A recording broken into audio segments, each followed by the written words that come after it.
dá as boas-vindas a todos, né? Agradece a presença de vocês. Hoje nós teremos a palestra do irmão Mário Vasconcelos, nosso querido irmão, que versará sobre a introdução da história da filosofia, tratando dos primórdios até Platão, né? Eu pediria ao irmão Pires que lesse o currículo do irmão palestrante, do Mário. Por favor, irmão Pires. Pois não, venerável mestre. Venerável mestre, queridos irmãos, membros efetivos da Loja 4 Coronati, irmãos membros correspondentes, convidados. Vamos agora ler então um currículo resumido do nosso ilustre irmão, hoje palestrante. O irmão Mário Cristino Bandim Vasconcelos é natural de Recife, Pernambuco. Atualmente está com 54 anos de idade, casado com a cunhada Márcia, há 33 anos, e é o pai da sobrinha Sofia, que hoje está com 24 anos. O irmão Mário foi iniciado no dia 20 de junho de 2007. Ele é membro da Augusta e Respeitável Loja Simbólica Valdomiro Bose 612, da nossa grande loja maçônica do estado de São Paulo, no Oriente de São José dos Campos, São Paulo. O irmão Mário, ele é membro efetivo da Augusta e Respeitável Loja de Pesquisa Maçônica 4 Coronati, número 333, da GRESP. Também é membro efetivo da Academia Maçônica Virtual Brasileira de Letras, cadeira 53. Seu patrono foi Domingos José Martins. Na vida profana, o irmão Mário, ele é licenciado em Física pela Unesp, pós-graduado em Ensino de Ciências pela UTFPR e é pós-graduado também em Ciência de Dados pela FURG. Também ele é servidor público federal há 36 anos. Meus irmãos, aproveito, antes de encerrar aqui a nossa participação inicial, para solicitar a todos que preencham ali um formulário do Google que está no chat colocado, que vai também funcionar como a nossa lista de presenças. E depois o irmão Mário, de posse desses dados, gentilmente vai enviar aí o conteúdo dessa palestra para aqueles irmãos que desejarem. Os templates ali Ah, são belíssimas imagens e tem alguns links, referências que são muito interessantes. Venerável mestre, vossas ordens foram cumpridas. obrigado, irmão Pires. Irmão Mário, a palavra está com você. Fique à vontade. Obrigado, venerável. Meu tríplice abraço a todos os irmãos. Agradeço, a presença, o prestígio de estarem aqui. Meus irmãos, como muito bem disse o irmão Lucas, é uma tarefa hercúlea, né? Mas não temos nem de longe a pretensão de esgotar o tema. Não seria possível pelo nosso tempo e até pelo conhecimento desse aqui que vos fala, né, que não é nenhum catedrático no assunto, mas é um estudante esforçado, digamos assim. Então, meus irmãos, o projeto era fazer uma linha do tempo, né, desde os primórdios até a contemporaneidade da filosofia, mas é óbvio que é um trabalho muito grande, a gente dividiu em algumas partes. Essa primeira parte já é uma parte bastante robusta, né? Então, muitos dos nomes que nós vamos abordar aqui, nós vamos ver superficialmente, sem a profundidade que eles merecem. E por isso eu reservei lá para o final da apresentação, no material em PDF que eu vou distribuir aos irmãos, tem uma série de links de vídeos que eu assisti todos, né? E que fazem referência a uma série de nomes e situações que a gente vai tomar contato aqui nesse nosso encontro de hoje, tá? Então, começando com a pergunta, né? Para quê? Para que filosofar? Para que serve a filosofia? Esse caminho que às vezes pelo senso comum ele é tão vilipendiado, né? Às vezes ridicularizado, mas que eu creio que todos aqui sabem do valor que é essa caminhada. Nós sintetizamos algumas pequenas respostas para isso, obviamente não são exaustivas também, cada irmão tem a sua visão, né? Mas sugerimos algumas aplicações. Inicialmente, a obtenção de múltiplas visões desse nosso mundo. Para isso, nós ilustramos com essa figura aqui do elefante cercado por crianças cegas, observando, tateando, recebendo esses estímulos e essas informações, né? Cada um ali no seu mundinho, examinando, mas sem a visão do todo, né? E por que que a gente comentou isso aí? Porque são N pensadores. E às vezes é natural que que a gente se afine com uma ou outra visão. Mas é muito importante a gente ter a mente aberta para permitir outras perspectivas, né? Refletir é fletir novamente, é dobrar, é olhar por outro ângulo. Então, a filosofia nos permite essas várias perspectivas. A melhor capacidade argumentativa, né? Quantas vezes nós temos alguma boa ideia, uma ideia potencialmente útil, mas falta-nos uma boa gramática, uma boa retórica, uma boa oratória, citando aí os três itens do trivium. A retórica, ela, de algum tempo, ela tem sido citada de forma até pejorativa. Quando a gente fala assim, olha, isso aí é uma pergunta retórica. Por que que é uma pergunta retórica? É uma pergunta inútil, né? É uma pergunta que já traz uma afirmação, já traz uma verdade acabada, digamos assim. E a retórica, de uns tempos para cá, ela tem tido uma renascença, um renascimento. Tanto a retórica quanto a lógica são filhas da filosofia.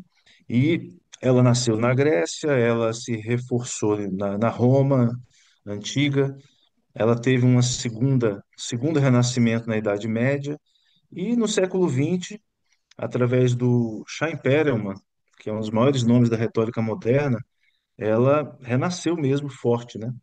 Tem um livro dele aqui, Tratado da Argumentação, a Nova Retórica, do Chaim Perelman.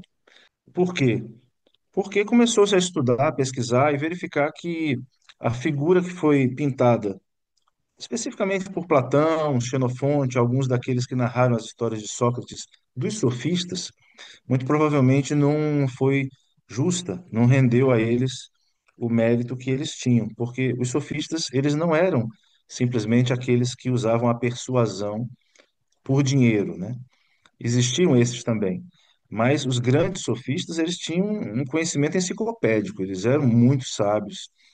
E o Sócrates, a impressão que eu tenho é até que ele tinha muito mais respeito por alguns sofistas do que se faz parecer em alguns diálogos platônicos, em alguns escritos de Xenofonte e outros que registraram os feitos de Sócrates, né?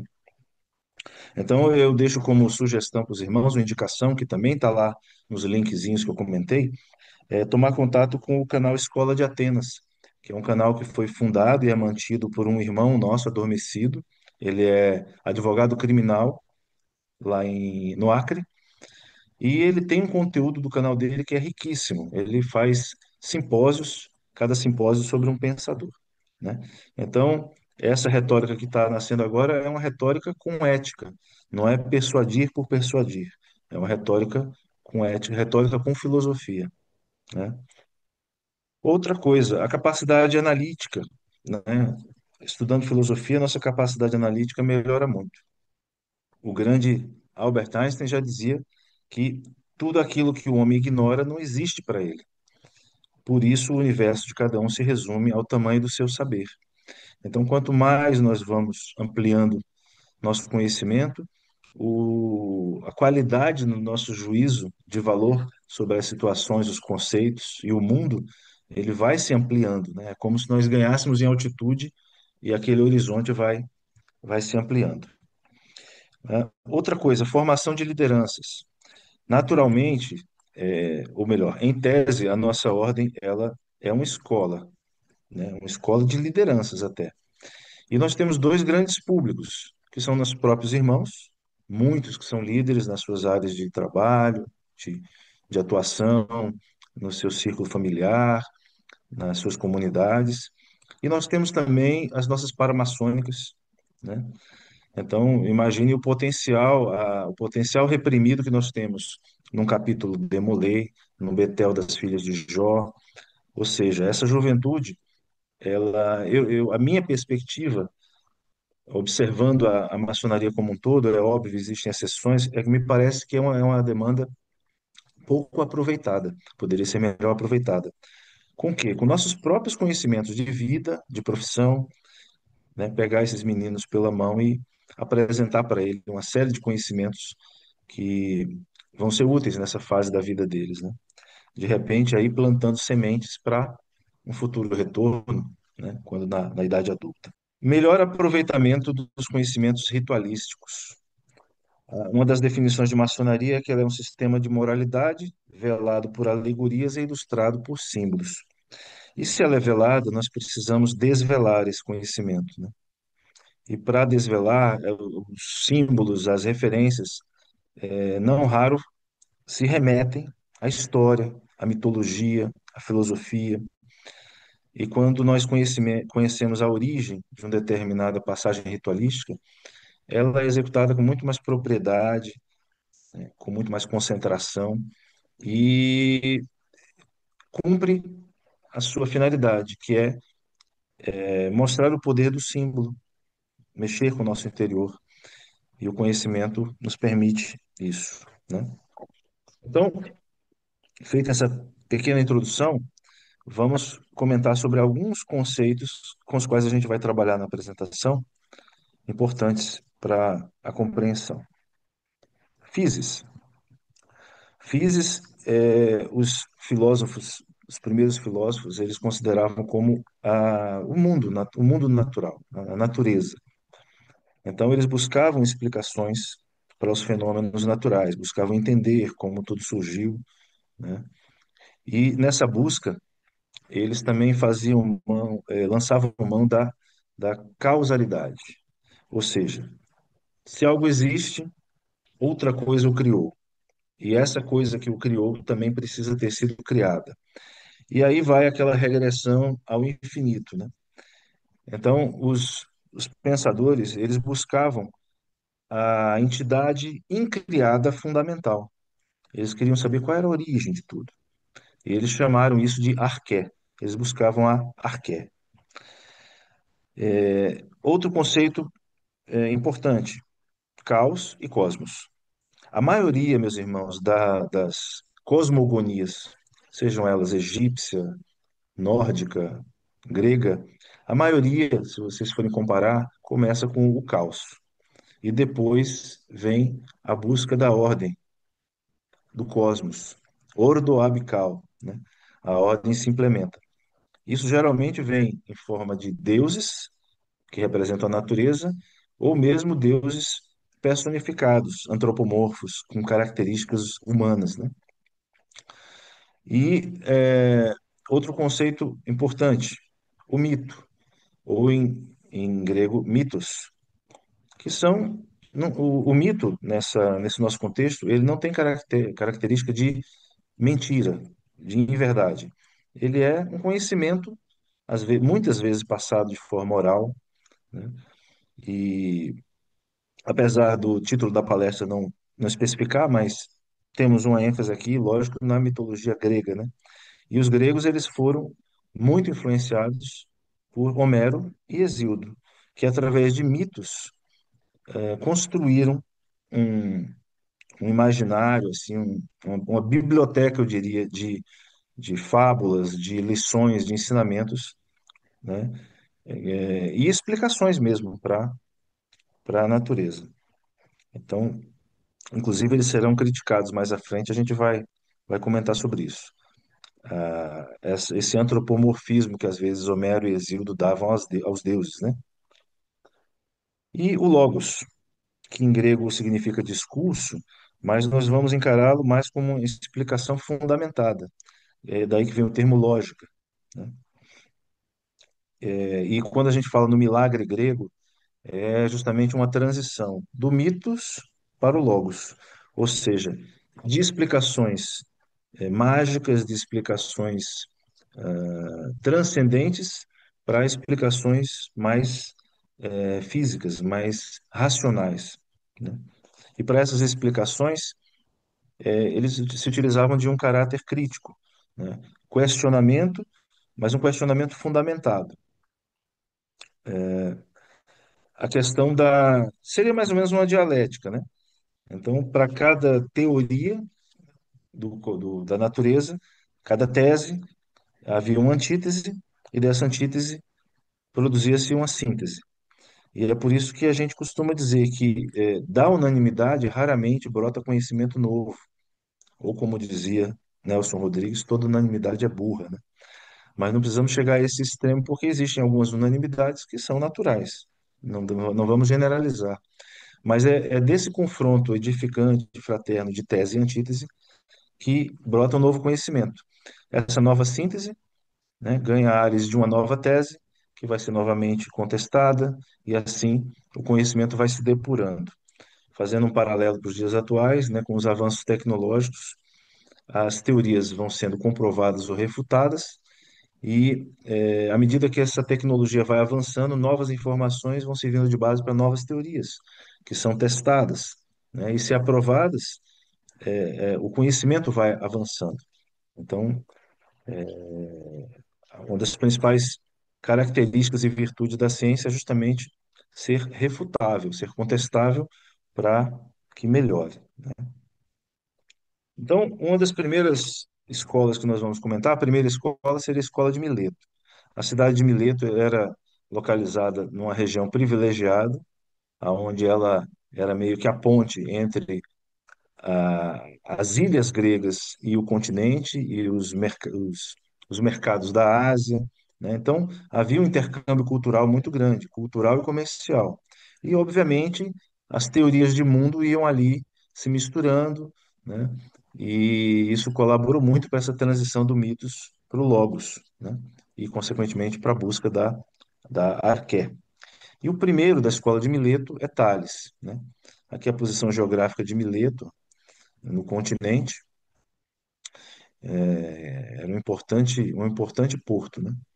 Tales, ele, ele sim, foi considerado o primeiro filósofo por Aristóteles, 200 anos após a sua morte, e ele concorreu bastante para essa transição do mitos ao logos, né?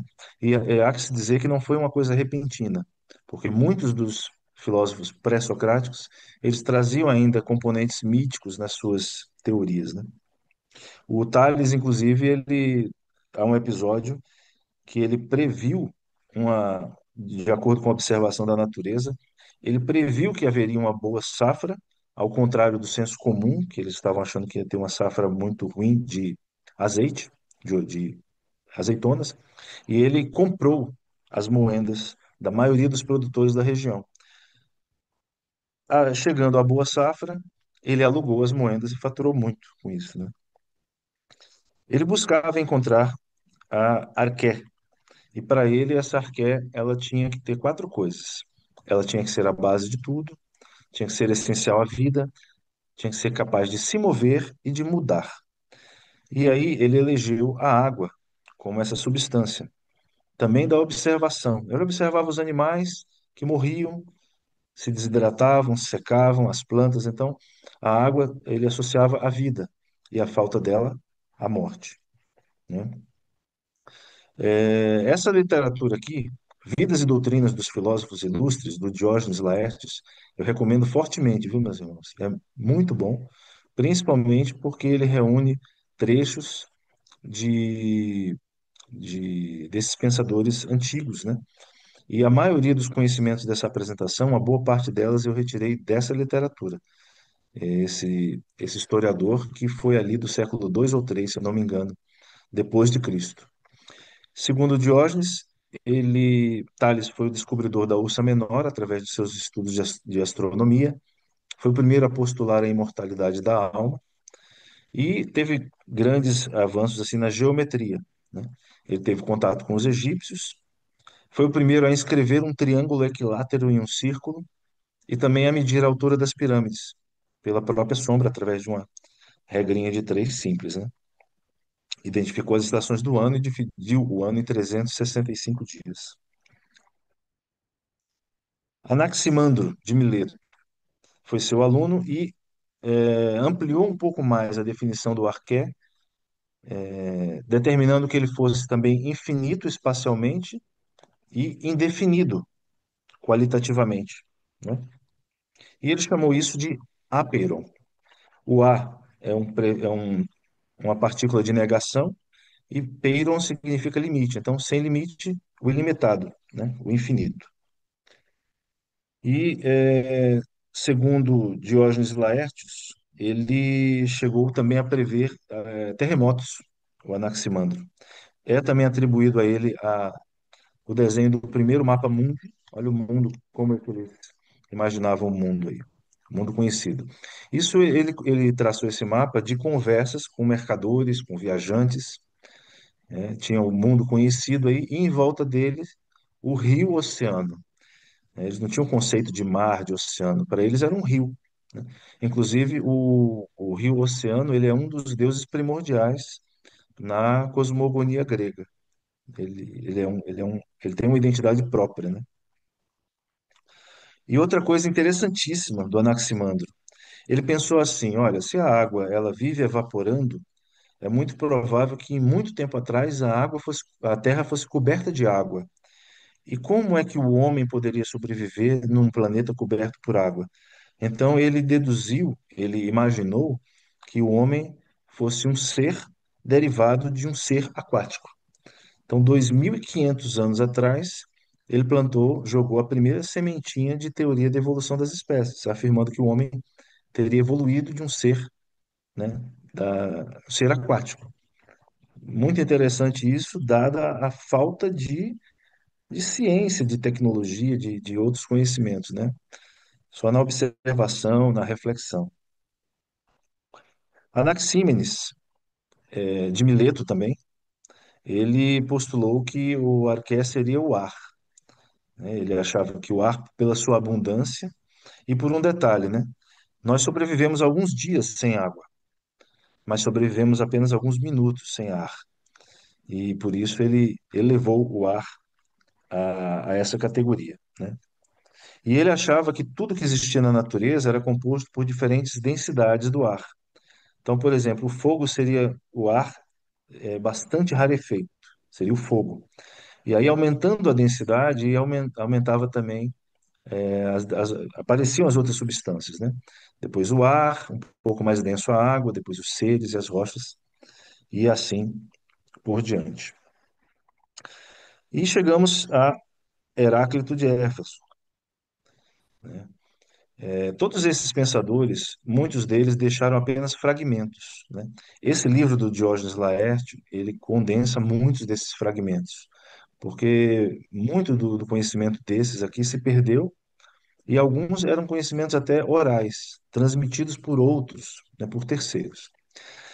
Heráclito, ele era conhecido como o Obscuro, porque os seus ditos, né, as suas teorias, ele sempre empregava, assim, imprimia um caráter hermético, né, uma linguagem meio que cifrada, né?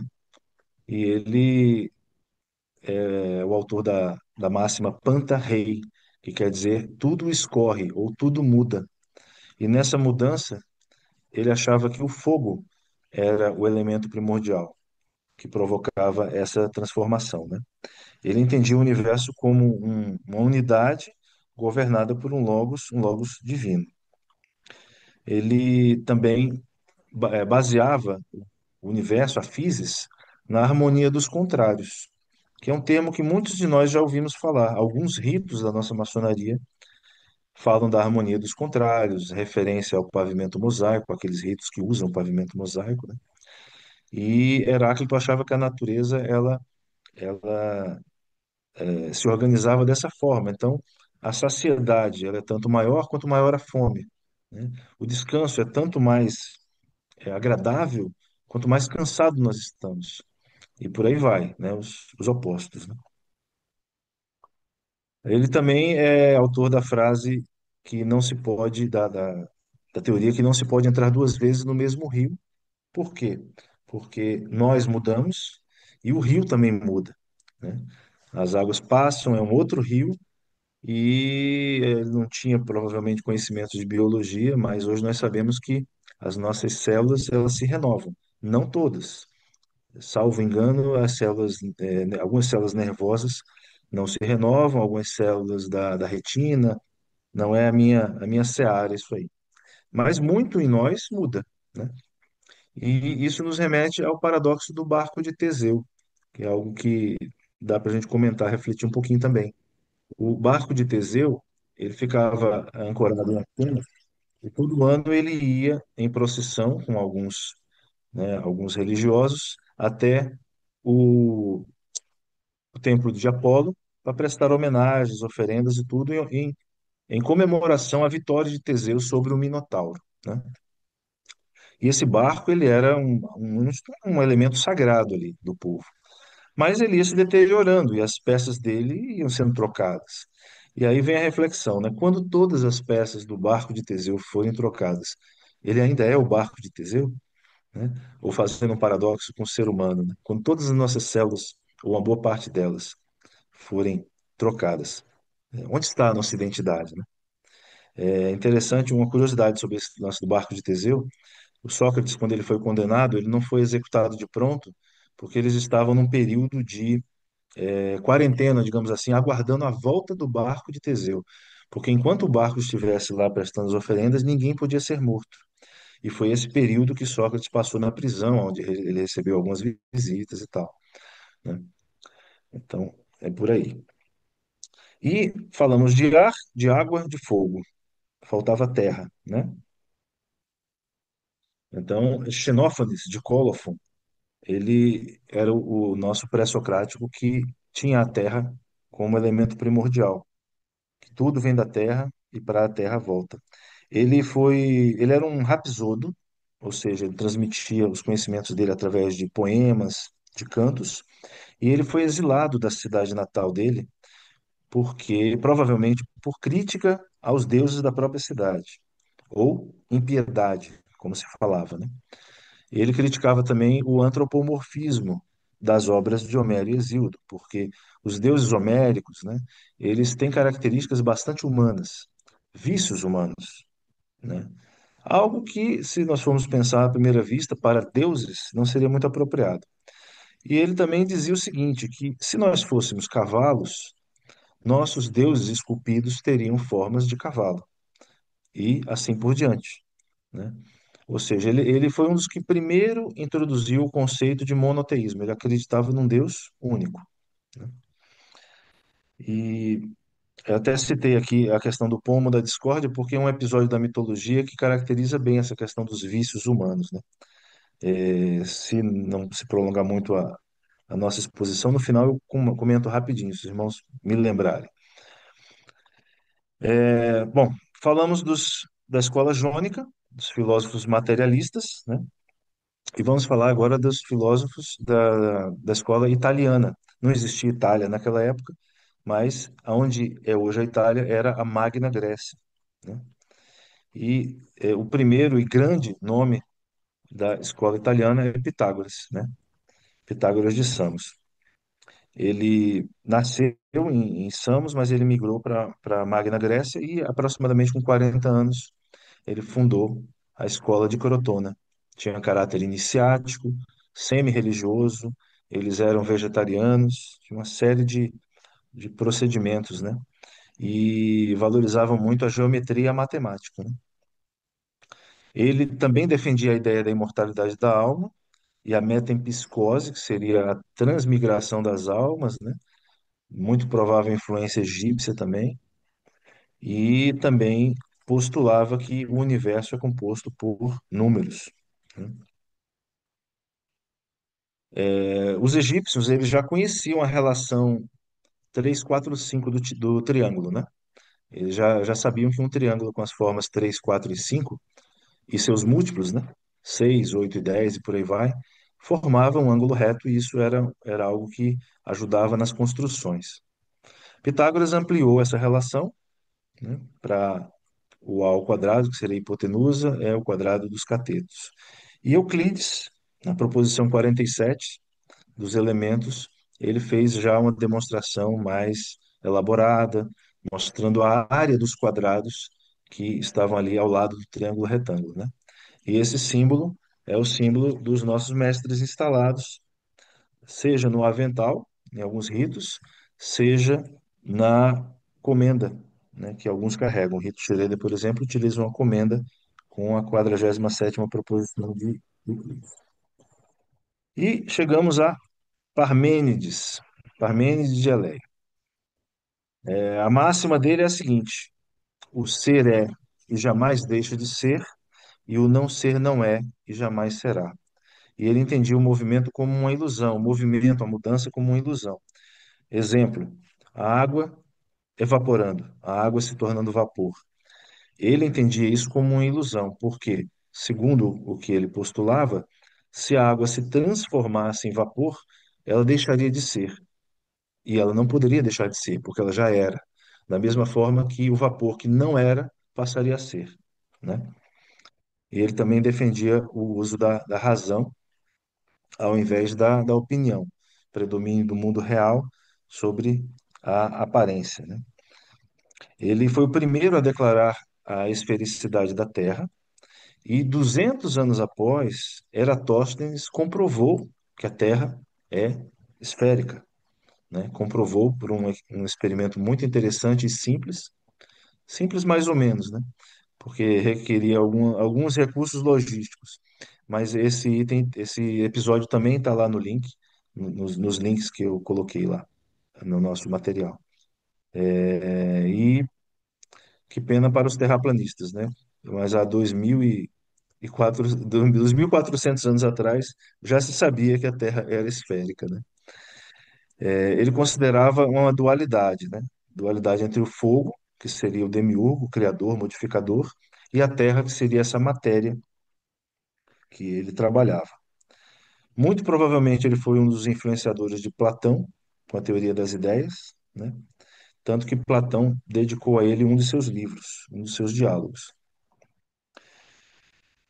Zenão de Eleia, segundo Aristóteles, foi o criador da dialética, né? Dos debates, do confronto lógico de ideias. E para isso, Zenão usava de muitos paradoxos para demonstrar que o senso comum ele nem sempre nos leva ao caminho mais próximo da verdade, né? É famoso o paradoxo de Aquiles e da tartaruga, aonde Aquiles, né, é um experimento imaginário, óbvio, aonde Aquiles dá correndo com a tartaruga, ele dá 100 metros de vantagem para a tartaruga. E qual que é a proposição do Zenão? Quando Aquiles atinge os 100 metros, a tartaruga já percorreu 10. E aí a distância entre eles é 10 metros. Quando Aquiles corre os 10 metros, a tartaruga já correu 1 metro. E aí iria meio que um limite ao infinito, né? Mas isso é facilmente demonstrado matematicamente que não é bem por aí. Contraria o senso comum, que nós todos sabemos que Aquiles ultrapassaria a tartaruga. E ele foi filho adotivo de Parmênides, tá? E agora a escola pluralista ou atomista, Anaxágoras, Demócrito e Leucipo. Anaxágoras, ele foi professor de Péricles. Péricles, meus irmãos, ele governou por 40 anos em Atenas e, acreditem, de forma democrática. Ele foi um mecenas das artes, um influenciador, um estimulador da filosofia.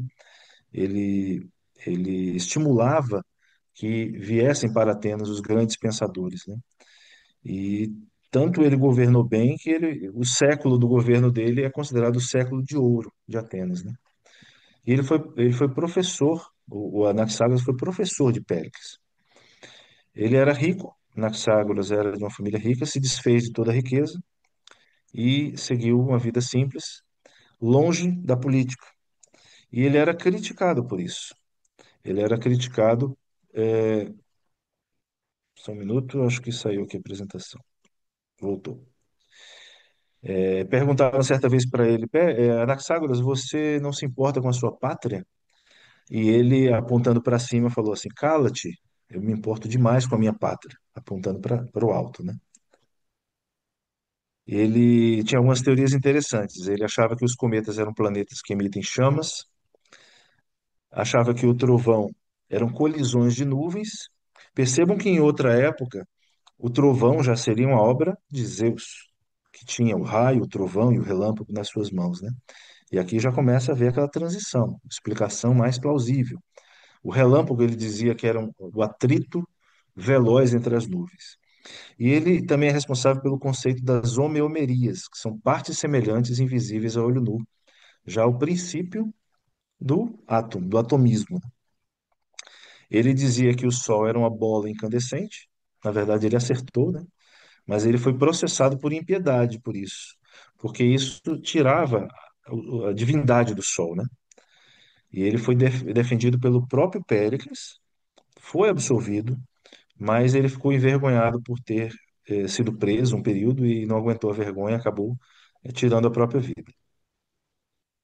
Leucipo e Demócrito, Leucipo e seu aluno Demócrito, né, os atomistas.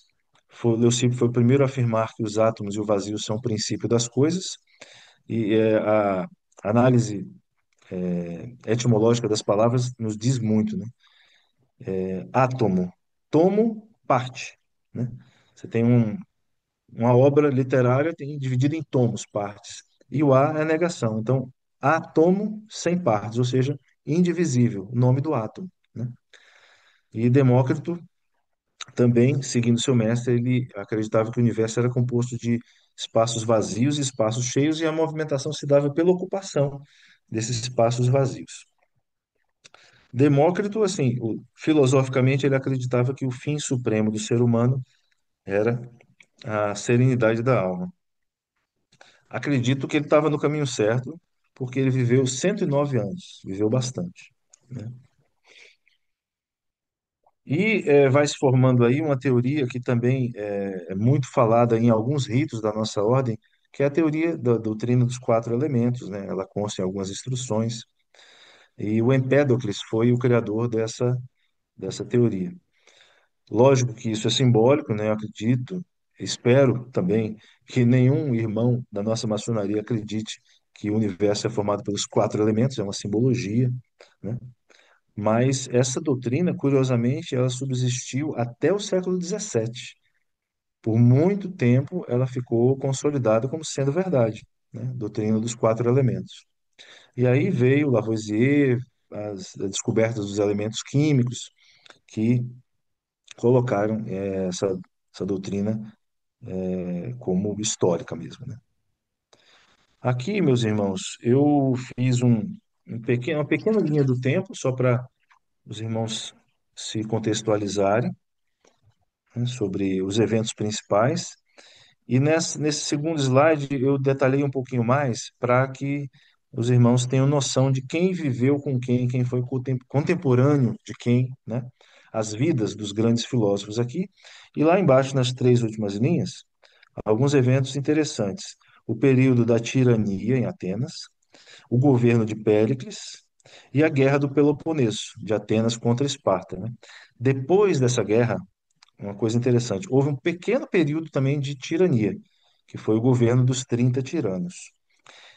Findo esse governo, floresceu novamente a retórica. Lembra que a gente comentou da retórica? A retórica, a oratória ganharam força e os sofistas, consequentemente.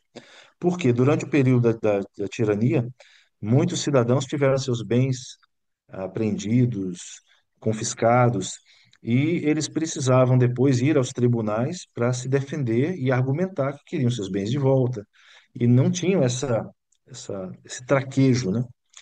E contratavam os sofistas. Os sofistas, eles não só faziam, ensinavam os jovens de famílias abastadas, né?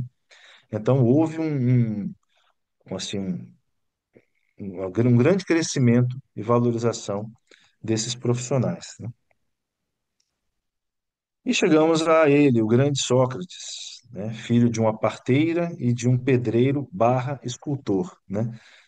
Não fica muito claro se era pedreiro ou escultor o pai dele. Ele dizia que uma vida só é válida se ela puder ser examinada. Não deixou nada escrito em tese. Por que em tese? Porque, segundo Diógenes Laércios, não há comprovação, mas existem rumores de que Ésquines que desposou Xantipa, a esposa de Sócrates, a viúva de Sócrates, teve acesso a alguns escritos dele e teria publicado como sendo seus. Seria então o primeiro plagiador da história da humanidade, da história do Ocidente, né? Mas, repetindo, o próprio Diógenes Laércio, ele não afirma categoricamente isso, né? Não há uma certeza, né? Um fato interessante e assim primordial na vida de Sócrates aconteceu quando um de seus discípulos, Querefonte, foi de Atenas até Delfos, né, no oráculo do templo de Apolo, e ele chegou para as pitonisas que viviam lá, né, aspirando aqueles gases que saíam da fenda lá no templo de Apolo. Elas entravam em transe. Você vê que essa imagem da pitonisa aqui tem uma folha de louro nas mãos, também mastigavam isso. Então, nesse transe, elas respondiam às perguntas dos peregrinos, né? Querefonte foi até lá só para perguntar para ela quem era o homem mais sábio de Atenas. E a resposta dela foi Sócrates. Então, Querefonte retornou, contou isso para Sócrates e o que deixou bastante surpreso e indignado, porque ele via tantos sábios em Atenas, ele falou: Não, eu não sou o mais sábio, não é possível. Então, ele começou a visitar um por um e conversar com eles, exercitar com eles o que se chamou depois de maiêutica, né? Maiêutica socrática, que a maiêutica é a arte de parir. Então, ele paria a verdade de dentro das pessoas através de perguntas. Alguns outros estudiosos preferem o termo elencos, por quê? A maiêutica pressupõe que a verdade já está dentro da pessoa. E o elencos não. O elencos, ele de uma afirmação de uma pessoa, Sócrates ia fazendo perguntas até quebrar o seu interlocutor, ou seja, aquela verdade que ele tinha como acabada, ele mostrava que não era uma verdade acabada, né? Isso angariou uma série de desafetos em Atenas. Tanto que o apelido de Sócrates lá era a Mosca de Atenas, tanto que ele incomodava as pessoas com suas perguntas, né? E isso também teve peso depois no julgamento dele, tá? A frase só sei que nada sei, não há registro em nenhum lugar de Sócrates ter falado isso, né? É meio que uma fake news sobre o Sócrates. Mas ela, em essência, ela tem um fundo de verdade, porque ele sabia que não sabia. E os pretensos sábios, né? Eles não tinham conhecimento dos limites da própria ignorância. Então, essa frase, no final das contas, ela faz até um sentido, né? Mas ela não é encontrada em nenhum texto de Platão, nenhum texto de Xenofonte. Nós temos aqui o livro Memoráveis do Xenofonte, esse livro é excelente. Ditos e Feitos de Sócrates. Xenofonte foi outro seguidor dele que registrou uma série de passagens de Sócrates. E aqui, nesse livro, ele relata de uma forma mais rotineira, mais dia a dia. É bem interessante esse livro, eu recomendo também aos irmãos, tá? Os diálogos que foram relatados por Sócrates, por Platão, eles terminavam em aporia. O que é aporia? É falta de sentido. Ou seja, falta de conclusão, de finalização. Não falta de sentido, falta de conclusão. E, por exemplo, diálogos sobre o belo. Começava-se aquela discussão sobre o belo, mas não se finalizava. Então, esses são chamados diálogos aporéticos, né? E Sócrates também colaborou para esse afastamento do misticismo e essa transição para a aplicação da razão na ciência. Ele tirou o foco da natureza, né? Os primeiros filósofos, os pré-socráticos, né? Antes dele, focavam muito na natureza, na busca do arqué, na busca dos princípios do mundo. Sócrates desviou esse foco para o ser humano, para as questões ético-políticas, para as questões de relacionamento humano, né? Da vida do ser humano. E isso ocorreu por vários fatores, né? Depois do fim da tirania e fortalecimento da democracia, também se fortaleceram as cidades-estados, o comércio continuou a se desenvolver, contato com outras culturas, né? E reformas políticas de Solon, o surgimento da tragédia, tem alguns autores que são famosos nesse campo, e os relatos históricos. Então, tudo isso colaborou para essa transição. E aqui eu cito a versão dele aos sofistas, mas basicamente porque eles ensinavam cobrando, e isso era meio que senso comum, que era uma coisa meio que indigna você cobrar pelo conhecimento, enquanto Sócrates se propunha a ensinar a qualquer pessoa, né? Uma curiosidade, o Péricles, que foi o governador de Atenas, a esposa dele foi professora de Sócrates, Aspásia, foi professora dele. Então Sócrates tinha essa aversão aos sofistas, mas nesse aspecto, né? Ele achava que eles eram um pouco indignos nesse sentido. Ele foi condenado à morte basicamente por duas questões: corromper a juventude e por impiedade, né? Essa corrupção da juventude, essas duas acusações, soma-se a elas algumas outras, que são mais exemplificadas nos romances, no livro do Xenofonte, né? Mas basicamente foram essas duas. E Xenofonte, no livro dele, defende Sócrates, dizendo que Sócrates não era ateu, Sócrates não era ímpio, porque ele fazia sacrifícios aos deuses, ele tinha respeito aos deuses, ele apenas eh, colocava para os jovens as possibilidades de outros deuses que não apenas os de Atenas. E isso era visto como impiedade, porque os deuses da cidade eram tinham que ser privilegiados. Porque quem que não reverenciava os deuses da cidade? Os estrangeiros. Então era como se Sócrates estivesse agindo como um estrangeiro. E agir como um estrangeiro era uma coisa terrível, não só naqueles tempos, né? Acho que isso é do ser humano, né? A aversão ao diferente. A xenofobia é algo que vem, eu acho que dos grupamentos humanos e animais, né? Essa aversão ao diferente. Tanto que a Sócrates foi oferecida a possibilidade dele fugir. Um de seus discípulos, que era muito rico, ofereceu a ele dinheiro, falou: vou, vou, vou subornar os guardas, a gente foge daqui dessa prisão. E Sócrates não quis, né? Ele preferiu morrer do que viver no exterior como estrangeiro. Outra coisa, no julgamento dele, Lísias, que era um dos sofistas, né, ofereceu a ele uma defesa, redigiu uma defesa maravilhosa, entregou para ele. E Sócrates leu aquilo ali e falou assim: Olha, Lísias, essa defesa aqui me absolve com certeza, mas isso aqui não sou eu. Então ele abdicou dessa defesa também, né? E há quem diga que Sócrates não queria passar pelos tormentos da velhice. Ele comentava que o final da vida era um período sofrido. E ele praticamente viu naquela oportunidade uma, uma maneira de abandonar a vida de forma digna, né? E ele, inclusive, comentava que se a morte é um sonho eterno, perfeito, não há sofrimento. E se porventura não for um sono eterno, se ele for visitar o Hades e poder conversar com Pitágoras, né, com Tales, com os grandes filósofos do passado, ele falou que para ele seria uma bênção, né? Tem toda essa questão.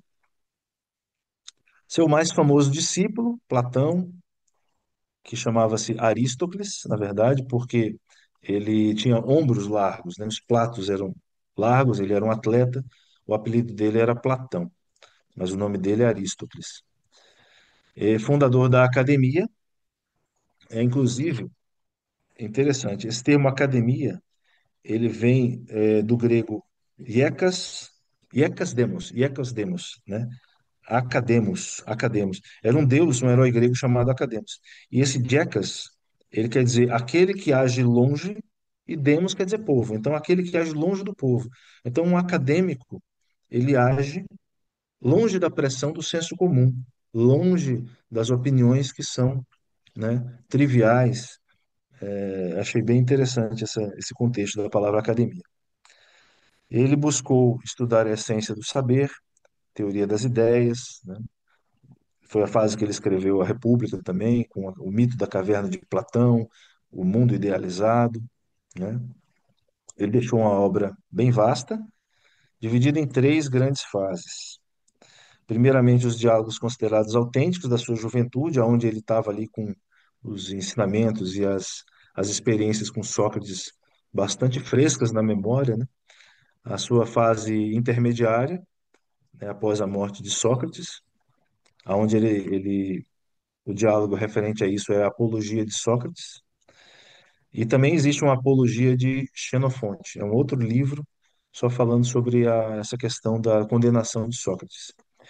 E os diálogos da maturidade da fase final, onde ele já critica a própria teoria das ideias, né?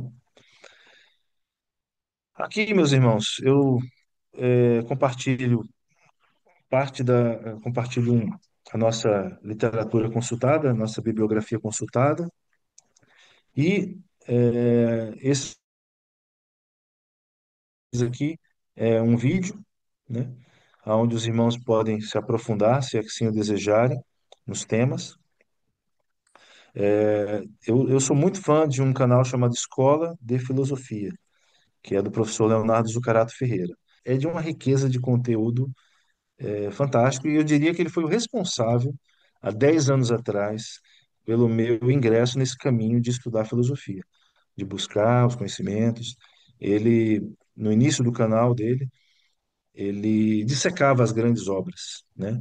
Não só de Platão, mas de filósofos mais contemporâneos, como Nietzsche, Albert Camus e outros.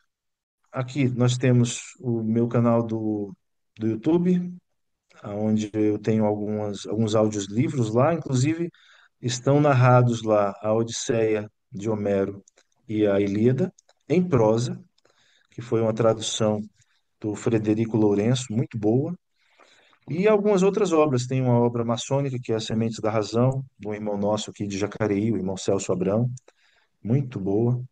Tá? E tem outras obras a gosto dos irmãos, e tem também lá um curso de raciocínio lógico, que, queira ou não, tem conexão com a filosofia, né? Obrigado pela atenção, meus irmãos. E no material que eu vou divulgar, eu não coloquei aqui na apresentação, mas tem todos os diálogos das três fases de Platão, seja apenas citação ao diálogo, seja um link para um audiolivro que eu tenho narrado alguns diálogos, né? Eu comecei há pouco tempo, não tem muitos, são muitos diálogos, mas alguns já estão narrados. Então, alguns lá, se o irmão clicar, o irmão que gostar de ouvir audiolivro, tem lá. E tem o meu contato também. Era esse o compartilhamento que eu queria fazer com os irmãos. Eu pediria a todos umas salvas de palmas para o irmão Mário. Maravilhosa apresentação, irmão Mário.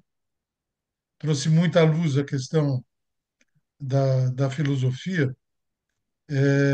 Eu gostaria que você falasse sobre o pomo da discórdia, que você citou lá de. Ah, pois não, pois não. Então, na narração da Ilíada, né, foi muito prazeroso para mim, tanto narrar a Ilíada quanto a Odisseia. A Ilíada é a história da Guerra de Troia, dos 10 anos da Guerra de Troia, e a Odisseia seria o retorno de Ulisses, ou Odisseu, para Ítaca, sua casa. E como começou a Guerra de Troia? Na verdade, segundo Homero, houve uma festa, um casamento, aonde para esse casamento foram convidados todos os deuses.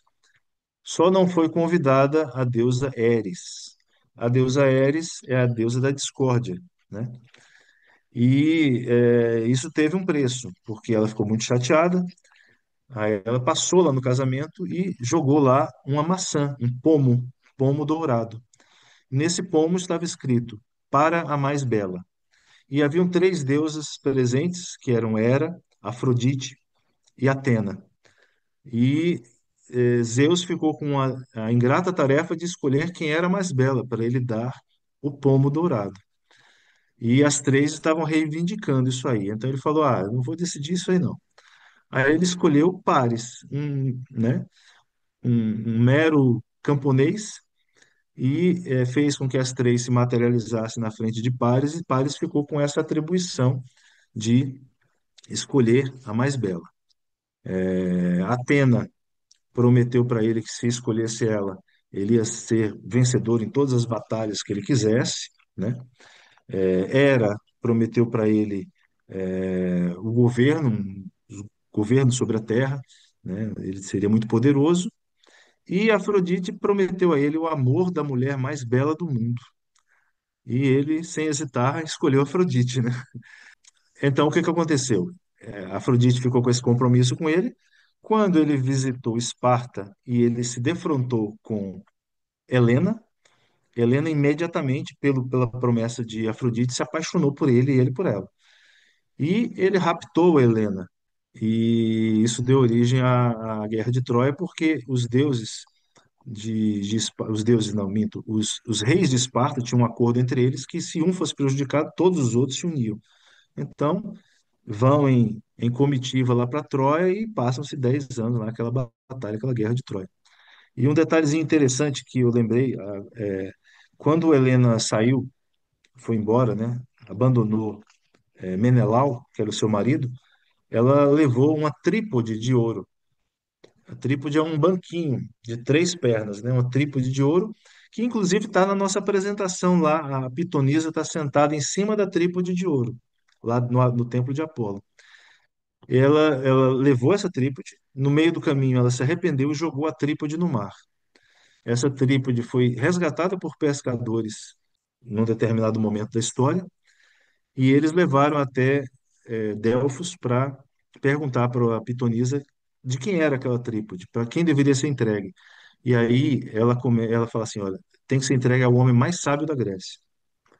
Aí eles falaram, ó, nós somos pescadores, então a gente conhece um que é sábio, é um tal de Tales, de Mileto. E aí levaram a trípode para Tales. E aí Tales, não, não sou eu. Aí ele vai passando de sábio em sábio até chegar em Solon. São 7 sábios. E Solon diz assim: essa trípode tem que ser da deusa. E devolve a trípode para o templo de Apolo. E as pitonisas passaram a. A pitonisa sentava na trípode para profetizar. E esses 7 sábios que tiveram a chance de ter a trípode, cada um deles gravou uma frase no templo de Apolo. Tales escreveu Conhece-te a ti mesmo, né? Teve outro que escreveu Nada em excesso, busque o Kairós, que é busque o momento mais oportuno, uma série de frases assim. Então tem basicamente isso. E por que que eu citei naquela época, naquela altura da palestra? Porque a gente estava falando do antropomorfismo, né? Das características humanas em deuses. Ciúme, inveja, raiva e por aí vai. É isso, meu irmão.